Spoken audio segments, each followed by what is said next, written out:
Baiklah, Assalamualaikum warahmatullahi wabarakatuh. Waalaikumsalam warahmatullahi wabarakatuh. Baiklah, saya dari kelompok 6 membahas tentang proses komunikasi, teori komunikasi massa dan media efek dan audien yang beranggotakan saya sendiri Genta Kurniawan dan saudara Halil Hidayatullah Ramadan. Langsung pembahasan pertama yang dibahas oleh kepada saudara Halil, dipersilakan. Yang pertama yaitu teori-teori dasar komunikasi massa. Yang pertama, formula Laswell. Ungkapan yang merupakan cara sederhana untuk memahami proses komunikasi massa adalah dengan menjawab pertanyaan sebagai berikut. Yang pertama, siapa? Yang kedua, berkata apa? Kemudian melalui saluran apa? Kepada siapa? Dan dengan efek apa? Yang kedua, pendekatan transmisional. Pendekatan transmisional pada dasarnya menjelaskan suatu proses komunikasi dengan menjelaskan suatu proses komunikasi dengan melihat komponen-komponen yang terkandung di dalamnya dengan rangkaian aktivitas yang terjadi antara satu komponen dengan komponen lainnya. Komunikasi digambarkan sebagai suatu proses yang linear dan searah, yaitu proses di mana pesan diibaratkan mengalir dari sumber dengan melalui beberapa komponen menuju kepada tujuan atau komunikan. Yang ketiga itu pendekatan psikologi sosial. Fokus dari teori ini adalah komunikasi antar kelompok dalam masyarakat yang berlangsung secara interaktif dua arah. Pendekatan ini memandang sumber informasi, komunikator, dan penerima dalam suatu situasi komunikasi yang dinamis. Teori ini menjelaskan bahwa informasi suatu peristiwa dicari dari atau didapat oleh anggota masyarakat dengan mengacu pada pengalaman pribadi, sumber dari kalangan elit, media massa, atau kombinasi ketiganya. Perbedaan atau pertentangan antara publik dan elit dalam mempersepsi suatu peristiwa akan membawa pada upaya mencari informasi dari media massa dan sumber-sumber informasi lainnya. Teori lainnya yang lebih sosiologis dikemukakan oleh John W. Reilly dan Matilda Reilly. Mereka berangkat dari anggapan bahwa teori-teori komunikasi massa yang ada pada saat itu menimbulkan kesan-kesan seolah-olah proses komunikasi terjadi dalam situasi sosial yang vakum atau hampa, dan bahwa pengaruh lingkungan terhadap proses tersebut terasa diabaikan. Mereka menawarkan suatu teori yang bertujuan untuk menganalisis komunikasi massa yang lebih menekankan pada aspek sosiologis dengan menganggap bahwa komunikasi massa merupakan suatu di antara berbagai sistem sosial yang ada dalam masyarakat. Kemudian, pengaruh komunikasi massa terhadap individu. Yang pertama, stimulus respons. Elemen-elemen utama dari teori ini adalah yang pertama, pesan atau stimulus, yang kedua, seorang penerima atau receiver, dan yang ketiga, efek atau respons. Dalam teori ini, isi media dipandang sebagai obat yang disuntikkan ke dalam pembuluh darah audiens, yang kemudian diasumsikan akan bereaksi seperti yang diharapkan. Prinsip stimulus respons mengasumsikan bahwa pesan yang dipersiapkan dan didistribusikan secara sistematik dalam skala yang luas, sehingga secara serempak pesan tersebut dapat tersedia bagi sejumlah besar individu, dan bukannya ditujukan kepada orang per orang. Penggunaan teknologi diharapkan dapat memaksimalkan jumlah penerimaan dan respons oleh audiens. Yang kedua, komunikasi dua tahap dan pengaruh antar pribadi. Gagasan mengenai komunikasi dua tahap atau two-step flow dan konsep pemuka pendapat. Seringkali informasi mengalir dari radio dan surat kabar kepada para pemuka pendapat, dan dari mereka kepada orang-orang lain yang kurang aktif dalam masyarakat. Teori dan penelitian komunikasi dua tahap memiliki asumsi sebagai berikut. Yang pertama, individu tidak terisolasi dari kehidupan sosial. Yang kedua, respons dan reaksi terhadap pesan dari media tidak akan terjadi secara langsung dan segera. Yang ketiga, ada dua proses yang berlangsung. Yang pertama, mengenai penerimaan dan perhatian. Yang kedua, berkaitan dengan respons dalam bentuk persetujuan atau penolakan. Yang keempat, individu tidak bersikap sama terhadap pesan atau kampanye media, melainkan memiliki berbagai peran yang berbeda dalam proses komunikasi. Yang kelima, individu yang berperan lebih aktif atau pemuka pendapat ditandai oleh penggunaan media massa yang lebih besar. Kemudian, difusi inovasi. Teori ini berkaitan dengan komunikasi massa karena dalam berbagai situasi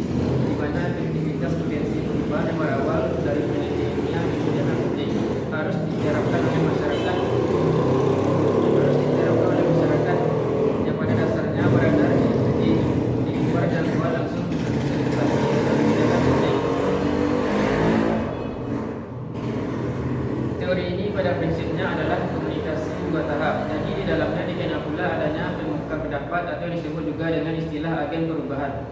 Teori ini sangat menekankan pada sumber-sumber non-media, sumber personal misalnya tetangga, teman, ahli dan sebagainya. Sedikitnya ada 4 tahap dalam suatu proses difusi inovasi, yaitu pertama pengetahuan, yang kedua persuasi, yang ketiga keputusan, dan yang keempat konfirmasi. Teori difusi inovasi mencakup sejumlah gagasan mengenai proses difusi inovasi sebagai berikut. Pertama, teori ini membedakan 3 tahapan utama dari keseluruhan proses dalam tahap antecedent, proses dan konsekuensi. Yang kedua, perlu dipisahkannya fungsi-fungsi yang berada dari pengetahuan, persuasi, keputusan, dan konfirmasi. Yang ketiga, difusi inovasi biasanya melibatkan berbagai sumber komunikasi yang berbeda. Yang keempat, teori ini melihat adanya variabel-variabel penerima yang berfungsi pada tahap pertama atau pengetahuan, karena diperoleh pengetahuan akan dipengaruhi oleh kepribadian atau karakteristik sosial. Saya akan menjelaskan tentang pengaruh komunikasi massa terhadap masyarakat dan budaya. Pada bagian ini terutama membahas proses efek memiliki karakteristik. Sebaiknya efek yang sedang berlangsung dalam waktu yang lama umumnya tidak terencana, tapi bersifat tidak langsung dan kolektif. Teori agenda setting dalam beberapa asumsi mengenai komunikasi massa. Satu, yang bertahan dan berkembang dewasa ini menganggap bahwa media massa dengan memberikan perhatian pada isu tertentu dan mengabaikan yang lainnya akan memiliki pengaruh terhadap pendapat umum. Yang kedua, teori dependensi mengenai efek komunikasi massa. Teori ini dasarnya merupakan suatu pendekatan struktur sosial yang berangkat dari gagasan mengenai sifat suatu masyarakat modern atau masyarakat massa, di mana media massa dapat dianggap sebagai sistem informasi yang memiliki peran penting dalam proses pemilihan, perubahan, dan konflik pada tatanan masyarakat, kelompok atau individu dalam aktivitas sosial. Yang ketiga, spiral of silences. Teori spiral of silences atau spiral kebisuan berkaitan dengan pertanyaan bagaimana terbentuknya pendapat umum. Dikemukakan pertama kali oleh Elisabeth Noelle Neumann, sosiologi Jerman pada tahun 1974. Teori ini menjelaskan bahwa jawaban dari pertanyaan tersebut terletak pada dalam suatu proses saling mempengaruhi antara komunikasi massa dan komunikasi antar pribadi dalam persepsi individu atas pendapatnya sendiri dalam hubungannya dengan pendapat orang lain di masyarakat. Yang keempat, information gaps disebut sebagai celah informasi atau celah pengetahuan. Information atau collective gap, latar belakang pemikirannya ini terbentuk oleh adanya arus informasi yang terus meningkat, yang sebagian besar dikemungkinkan oleh media massa. Secara teoritis, peningkatan ini akan menguntungkan setiap orang dalam masyarakat karena setiap individu memiliki kemungkinan untuk mengetahui apa yang terjadi di sekelilingnya atau di dunia, yang tentunya akan membantu dirinya untuk memperluas wawasan. Lanjut, audiens dan pengaruhnya terhadap komunikasi massa. Yang pertama, pendekatan khusus dan gravitation. Studi dalam bidang ini memusatkan keperhatian dalam penggunaan isi media untuk mendapatkan pemenuhan dan kebutuhan seseorang. Dan teori uses dan efek pemikiran yang pertama kali dikemukakan oleh Seven Window 1979. Ini merupakan sintesis antara pendekatan uses dan gravitation dan teori tradisional yang mengenai efek. Yang ketiga, information seeking. Information seeking memiliki beberapa keterkaitan dengan teori sebelumnya. Teori difusi seringkali menyebut proses pencarian informasi. Berikut ada video tentang mengenai efek-efek komunikasi massa. Efek-efek komunikasi massa terbagi menjadi efek primer dan efek sekunder. Efek primer ini terpaan perhatian dan pemahaman dari dalam diri kita saat kita menerima pesan. Sedangkan efek sekunder itu perubahan tingkat kognitif dan perubahan perilaku dari diri kita setelah kita menerima pesan. Nah, seperti ini contohnya.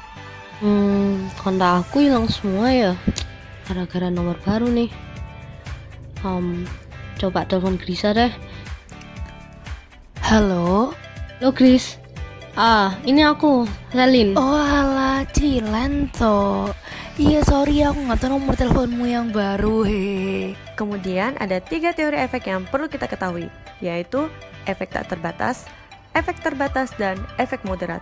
Nah, efek tak terbatas ini, media massa mempunyai efek yang besar ketika menyampaikan pesan kepada audiens. Nah, seperti apa sih?